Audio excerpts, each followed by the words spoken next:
அனைவருக்கும் வணக்கம். இன்னைக்கு ஹிந்து நியூஸ் பேப்பர்ல என்ன இம்பார்ட்டன்ட் நியூஸஸ் இருக்கு அப்படிங்கிறத பார்ப்போம். முதல்ல பார்த்தீங்க அப்படின்னா, நமக்கு தமிழ்நாடு ஓம்பட்ஸ்மேன பத்தி குடுத்துருக்காங்க. ஓகேங்களா? அதாவது என்ன சொல்ல வராங்க அப்படிங்கிறத பார்ப்போம்.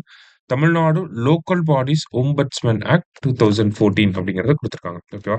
இந்த சட்டத்த பத்தி நெறைய பேர் கேள்விப்படாமயே இருந்திருக்கலாம். என்ன சட்டம் அப்படின்னு பார்த்தீங்கன்னா, Tamil Nadu local bodies ombudsman act எப்ப வந்திருக்கு அப்படின்னு பார்த்தீங்கன்னா, 2014ல. இந்த சட்டம் என்ன பண்ணுது? எதுக்காக இந்த சட்டம் கொண்டு வந்திருக்காங்க அப்படின்னு பார்த்தீங்கன்னா, நமக்கு உள்ளாட்சி அமைப்புகள் இருக்கு. உள்ளாட்சி அமைப்புகள்ல பார்த்தீங்கன்னா, நமக்கு கவுன்சிலர்ஸ் இருக்காங்க. அதே மாரி பஞ்சாயத்து பிரசிடென்ட் அந்த மாரி உள்ளாட்சி அமைப்புகளுக்குன்னு தேர்ந்தெடுக்கப்பட்ட எலக்டட் பீப்பிள்ஸ்லாம் இருக்காங்க இல்லையா? அதே மாதிரி பார்த்தீங்கன்னா, உள்ளாட்சி அமைப்புகளுக்காகவே பிரத்யேகமா வேலை செய்யக்கூடிய ஆஃபீசர்ஸ், எம்ப்ளாயீஸ் எல்லாமே இருக்காங்க.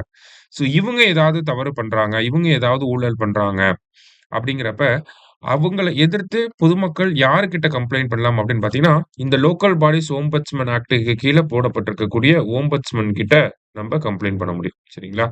அதுக்காக தான் இந்த சட்டம் கொண்டு வரப்பட்டுச்சு. Tamil Nadu local bodies ombudsman act 2014 அப்படிங்கிறது எதுக்காக கொண்டு வரப்பட்டிருக்கு அப்படின்னு பார்த்தீங்கன்னா, உள்ளாட்சி அமைப்புகள்ல தேர்ந்தெடுக்கப்பட்ட நபர்கள், உள்ளாட்சி அமைப்புகள்ல இருக்கக்கூடிய அதிகாரிகள் இவங்கலாம் ஊழல் குற்றம் பண்றாங்க அப்படின்னா, அவங்கள விசாரிக்கிறதுக்கு, அவங்க மேல கம்ப்ளைண்ட் போடுறதுக்கான ஒரு அமைப்பாக உருவாக்கப்பட்டிருக்கு. சரிங்களா?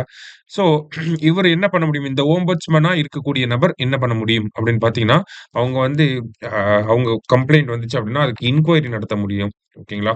இன்குயரி நடத்தி அதுக்கு உண்டான பனிஷ்மென்ட்ட பிரிஸ்கிரைப் பண்ண முடியும். சரிங்களா? இது எல்லாமே செக்ஷன் 2 ஆஃப் த ஆக்ட். ஓகேங்களா? Section 2 sub clause 10 of the ஆக்ட்க்கு கீழ அவங்க பண்றாங்க. சரியா? ஸோ இததான் நம்ம இந்த இடத்துல பார்க்குறோம். இந்த செய்தி எதுக்காக வந்துச்சுன்னா, இந்த ஓம்பட்ஸ்மேன் ஒரு முனிசிபல் கமிஷனர் மேல ஒரு ஆர்டர் பாஸ் பண்ணியிருப்பாரு. ஒரு பனிஷ்மென்ட் குடுத்திருப்பாரு. அது எப்படி ஓம்பட்ஸ்மேன் குடுக்கலாம் அப்படின்னு சொல்லி ஒரு வழக்கு போடப்பட்டிருக்கும். அந்த ஒரு பின்னணியில தான் வழக்கு வந்திருக்கு.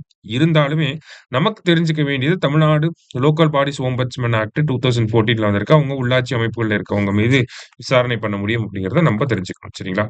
அடுத்ததா பார்த்தீங்க அப்படின்னா நமக்கு RBI to transfer 2.69 lakh crore to government via dividend அப்படின்னு சொல்லி குடுத்துருக்காங்க. அதாவது ஆர்பிஐ பார்த்தீங்கன்னா, வருஷம் வருஷம் அவங்களோட சர்ப்ளஸ் மணிய கவர்ன்மென்ட் கிட்ட குடுக்குறாங்க. ஆர்பிஐ அவங்களோட சர்ப்ளஸ யார்கிட்ட குடுக்குறாங்க? ஈவுத்தொகை அப்படின்னு சொல்லி தமிழ்ல சொல்லுவாங்க. கவர்ன்மென்ட் கிட்ட குடுக்குறாங்க. அந்த வகையில இந்த வருஷம் எவ்வளவு குடுத்துருக்காங்க? 2024, 25 ஃபினான்ஷியல் இயர்க்கு எவ்வளவு குடுத்துருக்காங்க அப்படின்னு பார்த்தீங்கன்னா, 2.69 லேக் குரோர் குடுத்துருக்காங்க. சரியா? 2.69 லேக் குரோர் குடுத்துருக்காங்க. இந்த ஆர்பிஐ அவங்களோட சர்ப்ளஸ டிரான்ஸ்ஃபர் பண்றதுக்காகவே ஒரு 2 கமிட்டி இத பத்தி ஸ்டடி பண்ணிருக்கு. சரிங்களா? ஒண்ணு பார்த்தீங்கன்னா 2013ல மல்லிகம் கமிட்டி. ஓகேங்களா?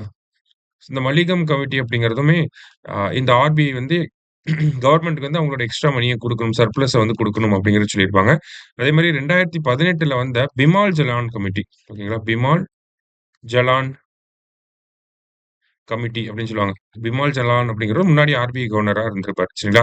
இந்த பிமால் ஜலான் கமிட்டி என்ன சொல்லியிருப்பாங்கன்னா, ஒரு ஃப்ரேம் ஒர்க் ரெடி பண்ணி குடுத்திருப்பாங்க. ஓகேங்களா? எக்கனாமிக் கேப்பிட்டல் ஃப்ரேம் ஒர்க் அப்படிங்கிறத ரெடி பண்ணி குடுத்திருப்பாங்க. இந்த ஃப்ரேம் ஒர்க் ஒரு பேசிஸா வச்சு, இது அடிப்படையில ஆர்பிஐ இந்த ஃபண்ட் டிரான்ஸ்ஃபர பண்ணணும் அப்படிங்கிறத சொன்னது யாருன்னா, பிமால் ஜலான் கமிட்டி. சரிங்களா? இந்த 2 கமிட்டி பத்தியுமே நம்ம கூடுதலா தெரிஞ்சுக்கணும். சரியா? இன்றைய செய்தித்தாள்ல இருந்த 2 முக்கிய செய்திகள பார்த்திருக்கோம். நன்றி. சுரேஷ் ஐஏஎஸ் அகாடமி வெற்றியின் முகவரி.